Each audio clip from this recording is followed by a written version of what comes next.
मेरे प्यारे बच्चों, welcome to Mathlogical. In this session we are going to discuss questions on simple and compound interest from arithmetic examination. Start करते हैं session को। And if you not already subscribe to the channel, तो subscribe to the channel as well as press the bell icon. You can message me on Telegram at ADITYAKT and join WhatsApp channel. Link description में मिल जाएगा और यहाँ भी mentioned है। So first question लेते हैं इस सेशन का। एंड हर एक क्वेश्चन है pause the video, solve the question yourself, then was the solution.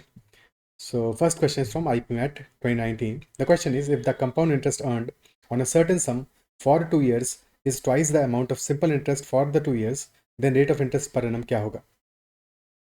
So compound interest for 2 years, this is equal to twice of simple interest for 2 years. Okay. So let us say simple interest हमारा first year का is equal to some amount x. So simple interest for the second year, that will also be x. क्योंकि simple interest तो simple है, same रहता है for every year. ठीक है. But compound interest में क्या होगा? फर्स्ट ईयर का, ईयर वन का, by simple interest for year 1 as well as year 2 will be equal to x. Compound interest for year 1 is same as that of simple interest for year 1, so that will be equal to x. And compound interest for year 2, principal पे जो interest मिलेगा that will be equal to x only. But जो x हमें amount मिला है इस पे भी तो इंटरेस्ट मिलेगा. And let us say that is equal to r% of x. But as per the question, compound interest for the 2 years is twice that of simple interest, isn't it so? तो हमारा simple interest total कितना है? 2x है. So compound interest total should have been twice of 2x, यानी कि that should be 4x. This should be 4x. और अगर 4x हमारा टोटल इंटरेस्ट है, तो x मिला है फर्स्ट ईयर में और x plus r% of x मिला है सेकेंड ईयर में, यानी कि 2x plus r/100 into x is equal to 4x. ठीक है. This is our fundamental equation. समझाने के लिए पूरा कहानी लिखा. तो 2x plus rx/100 that is equal to 4x. तो rx upon 100 is equal to 2x. x cancel out हो जाएगा, r इक्वल टू 200 आ जाएगा, यानी कि 200% will be hour rate of interest. Option A will be the answer. That is 200%. अब यही question tree method से और इजीली सॉल्व हो जाएगा. तो ट्री मेथड से सॉल्व करते हैं इसको. Let us say our amount was, principal was 100 rupees. Okay. और ट्री मेथड के लिए डिस्क्रिप्शन टॉप पे लिंक पिन कर दूंगा, तो डिटेल में देख सकते हो ट्री मेथड को, बिकॉज आगे वाले क्वेश्चंस जो डिफिकल्ट क्वेश्चंस आएंगे वहाँ पे उसकी काफ़ी ज़रूरत पड़ेगी. तो 100 रुपीज़ अगर हमारा टोटल प्रिंसिपल है और रेट परसेंट लेट अस से r% है, r% पर एनम, तो फर्स्ट ईयर का इंटरेस्ट विल बी 100 का r% which is equal to r only. Second year का interest on principal will still be r only. ठीक है. This is for year 1, this is for year 2. But हमें जब interest पे भी interest मिलेगा, so that will be r% of r, यानी कि r² by 100. ओके. अब ये जो फर्स्ट कॉलम है हमारा,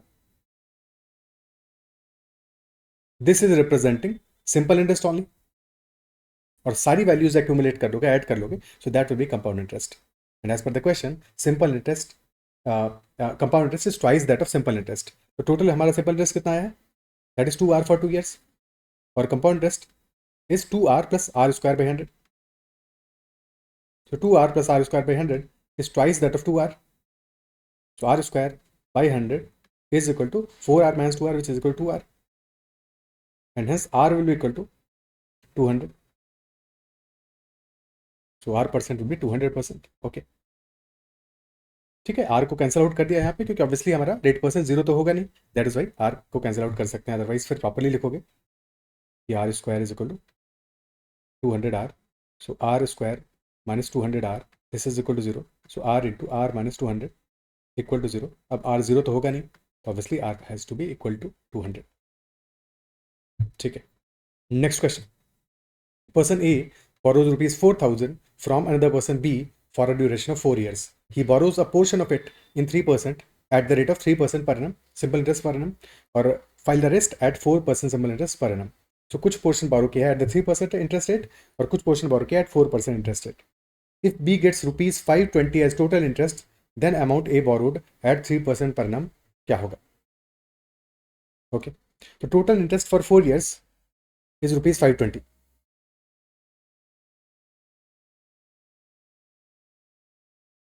तो सबसे पहला काम ये करो, क्योंकि सारी चीजें सिंपल इंटरेस्ट में है तो हर ईयर का इंटरेस्ट सेम ही होगा, सो एनुअल इंटरेस्ट निकाल लेते हैं। Annual interest is equal to ₹520/4, which is ₹130.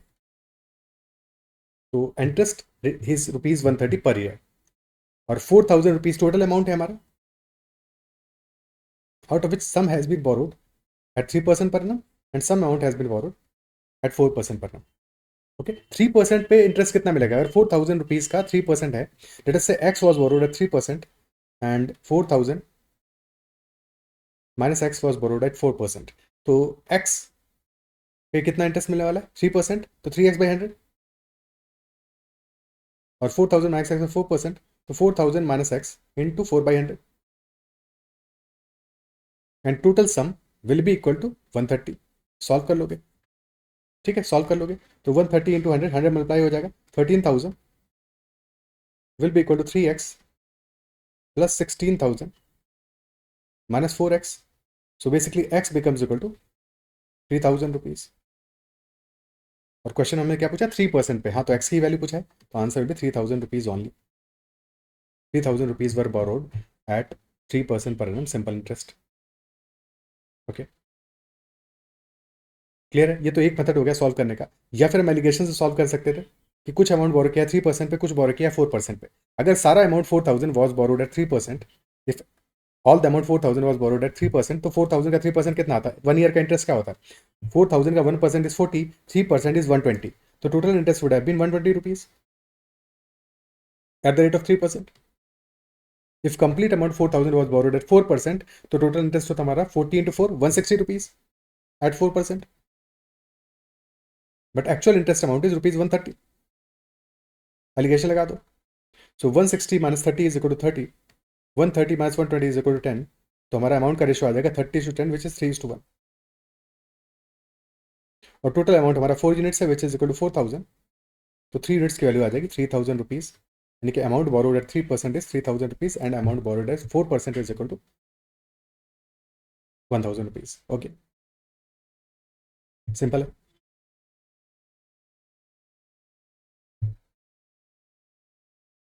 क्या ये पार्ट क्लियर है? Okay,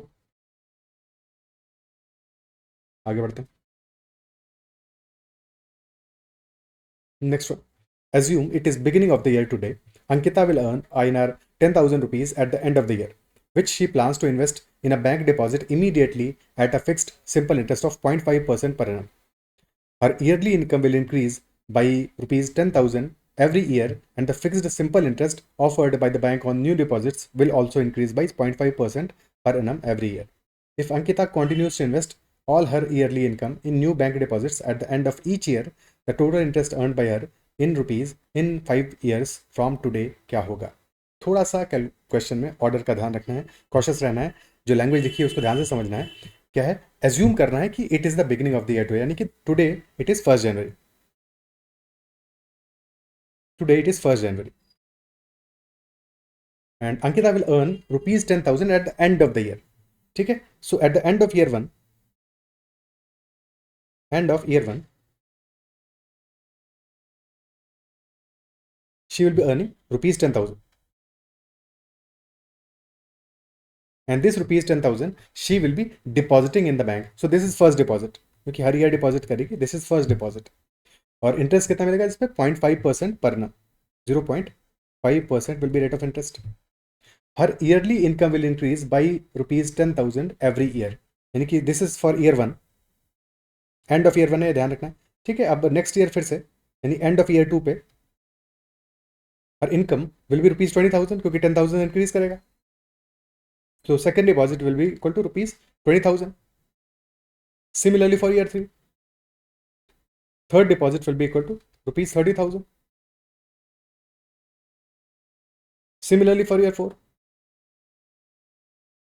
fourth deposit will be equal to rupees 40,000. And at the end of year 5, फिर उसको अमाउंट जो एक्यूमुलेट होगा उसी के बारे में क्वेश्चन पूछ रहा है।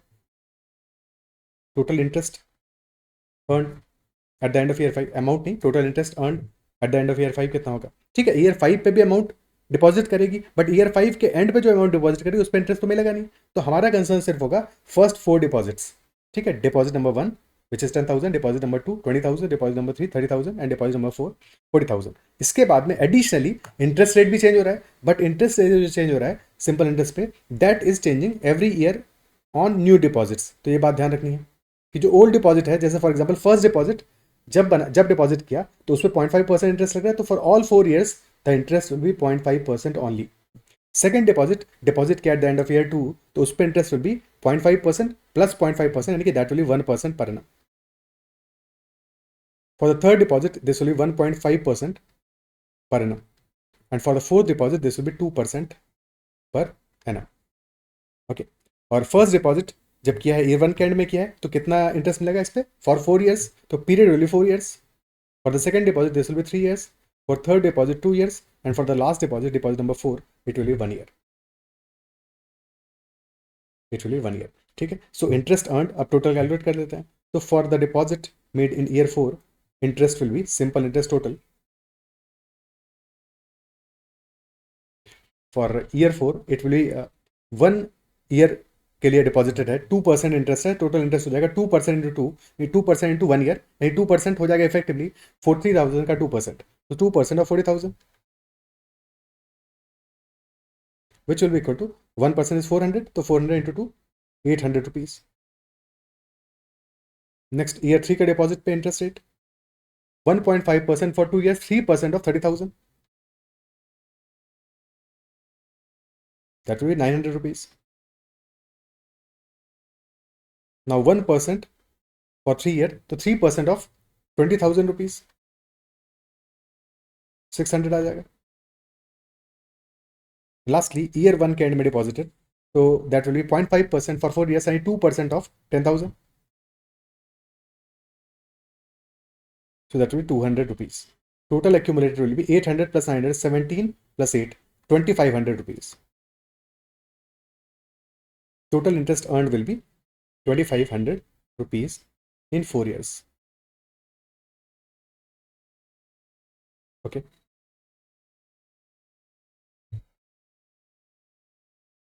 This is part clear. अगर टोटल अमाउंट के बारे में पूछता तब फिर हमें डिपॉजिट नंबर 5 को भी ध्यान में रखना पड़ता। टोटल अमाउंट के बारे में पूछता तो डिपॉजिट 5 इज 50,000, तो टोटल डिपॉजिट कितना हो गया हमारा 10 प्लस 20 प्लस 30 प्लस 40 प्लस 50, यानी 1,50,000, और 2,500 हमारा इंटरेस्ट एक्यूमुलेटेड है। ओके, नेक्स्ट क्वेश्चन करते हैं। If the difference between compound interest and simple interest for a certain some of money invested for 3 years at an annual interest rate of 10% is rupees 527, so amount invested क्या होगा हमारा। Difference हमारा between simple interest compound interest for 3 years at an annual interest rate of 10% is INR 57 rupees 57 527 57 नहीं 527, तो amount invested का value क्या होगा। Okay, so 10% is the interest rate. Again यहाँ पे ट्री मेथड इजीली अप्लाई कर सकते हैं। 10% बेसिकली इंप्लाइज 1/10। देखिए अगर प्रिंसिपल हमारा P है, so interest for the first year will be P/10। Okay, so जब भी कभी ऐसा क्वेश्चन गिवन हो 10% हमें इंटरेस्ट अप्लाई करना है, 3 years के लिए अप्लाई करना है, तो हम प्रिंसिपल अपना एज्यूम कर सकते हैं, क्योंकि प्रिंसिपल की वैल्यू गिवन तो नहीं है, एज्यूम कर सकते हैं प्रिंसिपल दैट, क्योंकि 3 times हमें उसको डिवाइड करना पड़ेगा 1/10 से, तो 10 क्यूब, ठीक है, प्रिंसिपल को मान लेते हैं इक्वल टू 1,000 रुपीज। चाहो तो 1,000 एक्स भी मान सकते हो, ठीक है, बट अल्टीमेटली वो तो सॉल्व कर लेंगे। Let us say principal is equal to 1,000 rupees. So if principal is 1,000 rupees, rate of interest हमारा है R% इज इक्वल 1/10 और 10%। सो ईयर 1 में इंटरेस्ट कितना मिलेगा 1,000 का 10% या 1,000/10, तो that will equal 100 rupees. Year 2 में प्रिंसिपल पे इंटरेस्ट सेम ही रहेगा 100 rupees, but since we are calculating about compound interest, तो 100 रुपीज पे भी इंटरेस्ट मिलेगा, that will be 100/10 which will be equal to 10 rupees. Now in year 3, interest on principal will be same 100 rupees, but interest accumulated 200 rupees, इस पे भी interest मिलेगा, 200 का 10% will be 20 rupees, और 10 का 10% will be 1 rupee, और year 3 तक ये बात करनी है, ठीक है। So total interest is equal to 331 rupees. Total interest हमारा है 331 रुपीज, बट क्वेश्चन हमसे पूछा है difference between CI and SI। तो this first column is simple interest, तो डिफरेंस हमारा क्या होगा, difference will be this part is difference.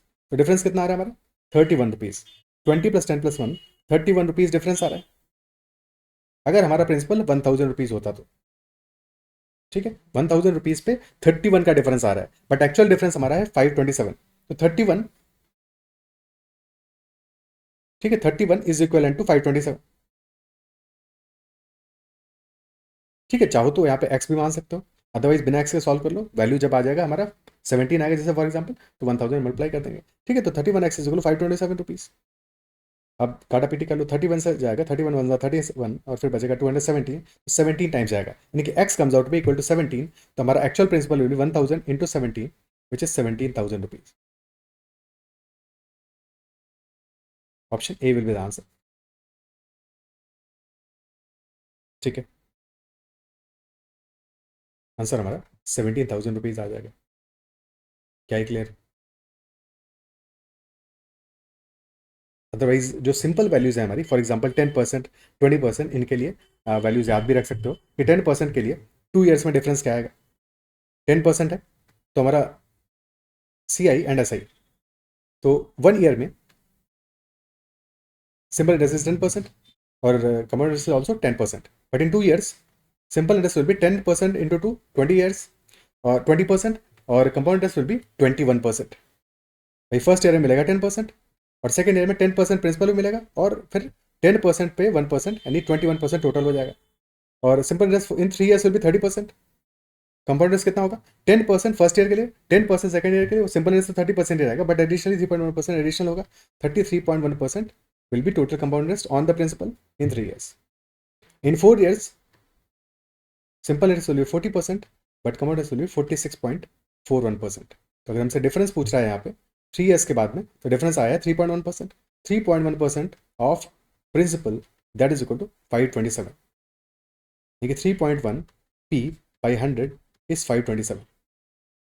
Decimal हटाया, 31 P by 1000 is 527, 31 से जाएगा 17 टाइम्स, तो P is equal to 17,000 rupees. ठीक है, तो इतने सिंपल वैल्यू के लिए हमें ट्री मेथड की भी जरूरत नहीं है, डायरेक्टली सॉल्व कर लोगे। अगर 10% पे दिया है, 20% पे दिया है, तो उनकी वैल्यूज तुम्हें क्लियर होनी चाहिए। Okay, next question. Sagarika divides her savings of 10,000 rupees to invest across two schemes A and B. Scheme A offers an interest rate of 10% per annum compounded half yearly, while Scheme B offers a simple interest rate of 12% per annum. If at the end of the first year the value of her investment in Scheme B exceeds the value of her investment in Scheme A by 2,310 rupees, then total interest earned by Sagarika during the first year of investment क्या होगा? ठीक है, अब इस question में हमें calculation करना पड़ेगा, कोई और तरीका नहीं है, प्रॉपर्ली सॉल्व करना पड़ेगा, क्योंकि हमें अल्टीमेटली क्या दिया है, हमें गिवन है यहाँ पे कि value of investment in B exceeds value of investment in A. तो इंटरेस्ट का रेफरेंस नहीं दिया है, हमें यहाँ पे दिया है value of total investment in B exceeds value of total investment in A by 2310 rupees. तो हमें वैल्यू ऑफ टोटल इन्वेस्टमेंट निकालना पड़ेगा दोनों केसेस के लिए, और फिर अल्टीमेटली सॉल्व कर पाएंगे। ठीक है, अब एक बात तुम्हें पता है कि जो पहला स्कीम है, स्कीम ए में इंटरेस्ट कितना मिल रहा है 10% per annum, but compounding half yearly है,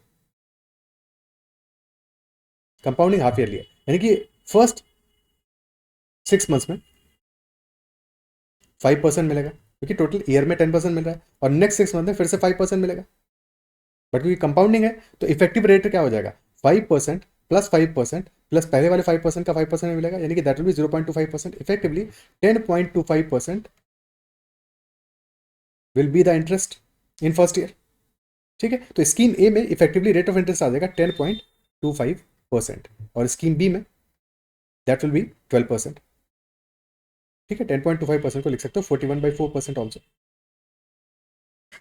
डिपेंड अपॉन कि किस में ज़्यादा कंफर्टेबल हो, फ्रैक्शंस में या फिर डेसिमल वैल्यूज में। ठीक है, 10.25% हमारा इंटरेस्ट हो रहा है for the first year in scheme A, और स्कीम बी में हो रहा है 12%। ओके, और हमारा जो अमाउंट है that is total amount is 10,000 rupees. अब अच्छा एक बात बताओ, क्या कोई ऑप्शन ऐसा है जो एलिमिनेट कर सकते हो सीधे सीधे ऑप्शंस देख के, कि जो कि आंसर पॉसिबल नहीं है, क्योंकि हमें क्वेश्चन पूछा total interest during the first year क्या होगा। तो 10,000 पे अगर 10% ही माने, बिकॉज स्कीम ए में 10.25% मिल रहा है, स्कीम बी में 12% मिल रहा है, तो अगर सारा का सारा पैसा स्कीम ए में इन्वेस्ट किया होता है, if all the amount was invested in scheme A, then also amount would have been, interest would have been 1025 rupees. तो 1000 rupees is not possible. This option B is definitely not possible. ये तो possible ही नहीं है, because minimum amount could have been, minimum amount बोल रहे हैं बार बार, minimum interest could have been 1025 और maximum interest could have been 1200 rupees. तो our answers should be between 1025 and 1200. So any answer that is less than 1025 cannot be possible, and any answer that is more than 1200 will also not be possible. सिर्फ एक ही option है हमारा जो कि इस range के बाहर लाई कर रहा है, that is 1000, so that will not be the answer. Okay, clear है? आप सॉल्व करते हैं इसको. तो लेट अस एज्यूम कि स्कीम बी में हमारा टोटल अमाउंट क्या हो जाएगा. मान लेते हैं कि स्कीम बी में जो इन्वेस्ट किया है that is equal to, scheme A में किया है एक्स और बी में किया है 10,000 minus x. So in that case scheme B का अमाउंट एक्सीड कर रहा है, तो स्कीम बी में टोटल अमाउंट कितना हो जाएगा, 12% इंटरेस्ट मिल रहा है, टोटल अमाउंट तो अपना तो रहा ही, तो यानी 1.12 times 10,000 minus x. This will be total amount in scheme B minus total amount in scheme A. That will be 10.25 additional add करोगे तो 1.1025 times x. Okay, and this difference is equal to 2310. So 1.12 into 10,000 will be 11,200 minus 1.12x minus 1.1025x, and that is 2310. So ये value आ जाएगा 1.12 plus 1.1025 यानी कि 2.2225 x, that is equal to 11,200 minus 2310. So 11,000 minus 2,000, 9,000. So 8890 will be our value. That 2.2225x is equal to 8890. ठीक है. सो अब यहाँ पे सॉल्व करना पड़ेगा इसको. 2.2225 x डेसिमल हटाओ, तो that will be 22225 by 10,000 x is equal to 8890. 5 से सिंप्लीफाई हो रहा है, तो 5 से सिंप्लीफाई करके क्या बचेगा, ये बचेगा हमारा 422,000 था ना, 4445 बाई 2000. ठीक है, जस्ट ट्वाइस वैल्यू आ रहा है 8890, जस्ट डबल है. So X will be equal to 2000 into 2 यानी कि 4,000 रुपीज. एक्स 4,000 आ जाएगा, एक्स 4,000 होगा, 10,000 माइनस एक्स हमारा 6,000 आ जाएगा.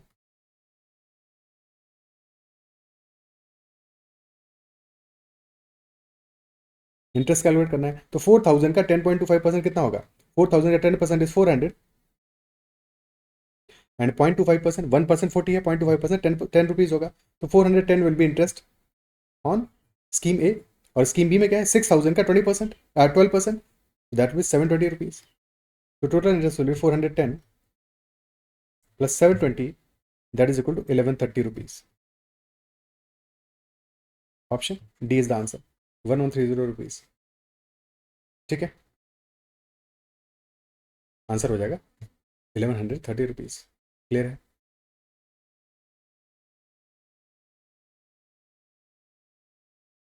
अब यही जो हमने डेसिमल में किया है, इसी को तुम चाहते हो फ्रैक्शन में ही लिख सकते थे, कि हम लिखते हैं कि हमारा स्कीम ए में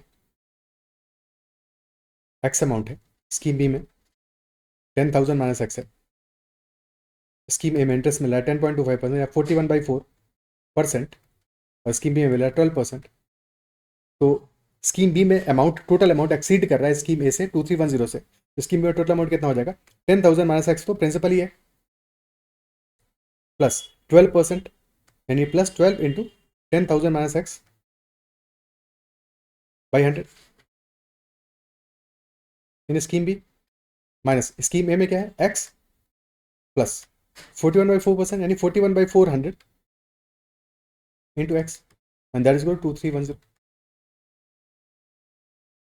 ठीक है, तो ऐसे भी सॉल्व कर सकते हो. तो 10,000 minus 2x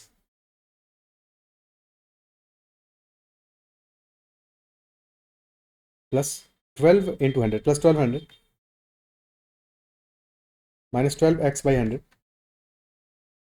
minus 41x by 400, that is 2310. ठीक है, अब ठीक है, तो 10,000 प्लस 200, థोड़ा सा कॉम्प्लेक्सिटी आएगा तुम्हारा मल्टीप्लाई करने पे। एक सेकंड पहले सारे वैल्यूज़ को ऐड कर लेते हैं। 10,000 plus 1200, 11,200 minus 2310, that will be 8890। ठीक है, सो वैल्यू आ जाएगा हमारा 8890 is equal to 2x plus 12x by 100 plus 41x by 400। Effectively ये वैल्यू क्या हो जाएगा, 400 तो एलसीएम आ गया हमारा, so that will be 848 889x by 400। ठीक है, तो डायरेक्टली 10 आ रहा है, x इक्वल टू 4000 आ गया। बाकी कहानी तो क्लियर ही है। ठीक है, तो ऐसे भी सॉल्व कर सकते हैं फ्रैक्शन में, जैसे भी कंफर्टेबल हो। ओके, नेक्स्ट क्वेश्चन पे चलते हैं। So next question is, Anindra invests a total of 1 lakh rupees distributed across 3 schemes A, B and C for a period of 2 years. Total invest किया है 1 lakh rupees across 3 schemes A, B and C for a period of 2 years. These schemes offer an interest rate of 10%, 8% and 12% per annum respectively, each compounded annually. If the initial investment amount in scheme A is 30,000 rupees and the total interest earned from all the 3 schemes during the first year is 10,600 rupees, then total interest earned in rupees from all the 3 schemes for the second year क्या होगा। तो अब ये question बहुत ही आसान question है। बहुत ही आसान किस मामले में है कि ऑप्शंस गिवन है यहाँ पे, और ऑप्शंस के हिसाब से ये क्वेश्चन बहुत ही आसान। क्यों आसान है, क्योंकि देखो फर्स्ट ईयर का टोटल इंटरेस्ट हमें गिवन है, दैट इज 10,600 रुपीज। अब मुझे एक बात बताओ, सिर्फ वैसे ऑप्शंस को देखो और सोचो, क्या पॉज करके तुम आंसर फाइंड आउट कर सकते हो क्या आंसर हो, क्योंकि हमें दिया है फर्स्ट ईयर का इंटरेस्ट दैट इज 10,600 रुपीज। ठीक है, सो सेकंड ईयर का जो इंटरेस्ट होगा total, that will be definitely greater than 10,600, ये बात तो पक्की है। अगर 10,600 से ज्यादा वैल्यू आने वाला है तो ऑप्शन ए तो आंसर नहीं होगा। अगेन ऑप्शन सी और डी बहुत ही ज्यादा है, they are too much. Option C तो डबल से भी ज्यादा आ रहा है। ठीक है, और क्वेश्चन हमसे क्या पूछ रहा है, क्वेश्चन पूछ रहा है from all the 3 schemes for the second year. ध्यान देना, क्वेश्चन पूछा for the second year, total 2 years का नहीं पूछा है, फॉर द सेकेंड ईयर पूछ रहा है। तो हमारा ऑप्शन सी भी आंसर नहीं हो सकता, क्योंकि फॉर द सेकेंड ईयर सिर्फ और सिर्फ सेकेंड ईयर का पूछ रहा है इंटरेस्ट। ऑप्शन डी भी आंसर नहीं हो सकता, ये वैल्यूज बहुत ही ज्यादा है। और हमारा इंटरेस्ट रेट तो 10%, 8%, 12% ही है। इंटरेस्ट रेट कोई 100%, 120% थोड़ी है कि सेकेंड ईयर का इंटरेस्ट इतना ज़्यादा हो जाएगा। तो definitely option B is the only possible answer, और यही आंसर होगा हमारा। कुछ भी और करने की जरूरत नहीं है अभी यहाँ पे, option B is the only possible answer. क्या है, क्लियर? ठीक है, तो ये तो हमारा क्वेश्चन खत्म हो गया। ठीक है, कुछ भी और आंसर पॉसिबल नहीं है, डेफिनेटली ऑप्शन बी मार्क करोगे, आगे बढ़ोगे, अगले क्वेश्चन को करोगे। अब इसको सॉल्व भी कर लेते हैं, क्योंकि इन केस हमारे ऑप्शन बहुत क्लोज होते तो आंसर कैसे आइडेंटिफाई करते। तो scheme A, scheme B and scheme C. Scheme A में 8%, 10% रेट है, बी में 8% है, सी में 12% है। और एडिशन ये बताया स्कीम ए का इन्वेस्टमेंट कितना है, that is 30,000 rupees, that is known 30,000 rupees. So scheme B and C together amount invested कितना होगा टोटल, क्योंकि 1 लाख है, तो total investment in B and C will be 70,000 rupees. So अगर बी में हम एक्स मान लें, सी में it will be 70,000 minus X, then total interest is 10,600। But क्योंकि ए में है पता है 30,000 है, 10% रेट ऑफ इंटरेस्ट है, 8% है और 12% है। और स्कीम ए का इंटरेस्ट कितना आ जाएगा, 30,000 का 10%, दैट विल 3,000 रुपीज। और टोटल इंटरेस्ट है हमारा 10,600। तो स्कीम ए का इंटरेस्ट सब्ट्रैक्ट कर दो, यानी कि बी और सी में मिला के हो जाएगा इंटरेस्ट हमारा 10,600 minus 3,000, which will B 7,600 rupees. 7,600 rupees. अब एलिगेशन लगा सकते हो यहाँ पे, क्योंकि 70,000 अमाउंट है, इंटरेस्ट है 7,600। अगर पूरा अमाउंट हम 8% से इन्वेस्ट करते तो 70,000 का 8% भी 5,600। अगर पूरा अमाउंट 12% से इन्वेस्ट होता तो होता 12 into 7, 8,400 by 12% eight the rate 12%। ठीक है, सो 8% पे होता 5,600 और 12% होगा 8,400, और हमारा एक्चुअल अमाउंट है 7,600। एलिगेशन लगा के this will be 800 is to 2,000। ठीक है, 800 इज टू 2,000, यानी कि रेशियो आ रहा है हमारा 2:5 का, बिटवीन अमाउंट्स रेशियो आ रहा है हमारा 2:5 का। और टोटल अमाउंट है 7 यूनिट्स विच इज 70,000। तो 2 यूनिट्स विल बी 20,000। 20,000 क्या हो जाएगा हमारा फर्स्ट अमाउंट एट 8%, तो 20,000 will be value of x. and 50,000 will be value deposited in scheme C. 20,000 scheme B and 50,000 in scheme C. Clear हो गया आप सब कुछ? ठीक है, अब तो सॉल्व हो जाएगा. अगर 20,000 हमारा स्कीम बी में है तो इंटरेस्ट कितना आएगा फर्स्ट ईयर का? That will B 1600. एंड 50,000 पे 12% से इंटरेस्ट क्या आएगा? That will B 6,000. ईयर 1 का इंटरेस्ट हमें मिल गया. अब चाहो तो टोटल अमाउंट निकाल लो जिसके लिए ईयर 2 का इंटरेस्ट कैलकुलेट करने के लिए, या फिर डायरेक्टली कैलकुलेट हो जाएगा ईयर 2 का इंटरेस्ट. ठीक है, ईयर 2 का इंटरेस्ट क्या होगा? क्योंकि कंपाउंड इंटरेस्ट है तो ईयर 2 का compound interest will be equal two year 1 का इंटरेस्ट प्लस इंटरेस्ट पे जो इंटरेस्ट लगेगा. तो ईयर 2 का इंटरेस्ट विल बी 3,000. ये सब तो वैसे ही रहेगा. जो प्रिंसिपल पे इंटरेस्ट मिलेगा दैट विल बी सेम, और प्लस जो हमें इंटरेस्ट पे इंटरेस्ट मिलेगा. तो 3,000 ऑफ द फर्स्ट ईयर पे मिलेगा 10%, तो इसका 10% will be 300 rupees. 1600 of the first year पे इंटरेस्ट कितना मिलेगा? 8%. तो 8% of 1600 that will B 16 into 8, 128 rupees. And 6,000 का 12% विल बी 720 रुपीज़. इतना एक्स्ट्रा हो जाएगा. तो 10,600 तो पहले ही था, प्लस 720 प्लस 100, 1020, 1148. तो 11,748 rupees will be our total interest for the second year. Okay, for second year. clear है? अगर फर्स्ट ईयर वाला भी ऐड करना होता तो आंसर हमारा ऑप्शन सी होता, यानी कि total interest for 2 years is option C, for 2 years. But total interest for second year is option B, और हमें आंसर सेकेंड ईयर का ही करना है तो ऑप्शन बी ही आंसर ऑब्वियसली होगा. Okay, is that clear? So these were all the questions from simple and compound interest. I believe कि सारे के सारे क्वेश्चन समझ में आएंगे. अगर सेशन पसंद आए उसको लाइक जरूर करना है, चैनल को सब्सक्राइब नहीं किया है जरूर से कर लेना. And you can also message me on Telegram at ADITYKT. That is all for this session. और make sure to watch the session on simple and compound interest. अगर तुमने प्रीवियस सेशन नहीं देखे हैं, ट्री मेथड वगैरह, अगर वो सब सेशन नहीं देखे हैं उसका लिंक डिस्क्रिप्शन में मिल जाएगा, तो जरूर उसको भी चेकआउट कर लेना ताकि तुम्हें ये सारे के सारे कॉन्सेप्ट फंडे अच्छे से क्लियर हो जाए. Okay, that is all for this. Bye bye, take care, keep running.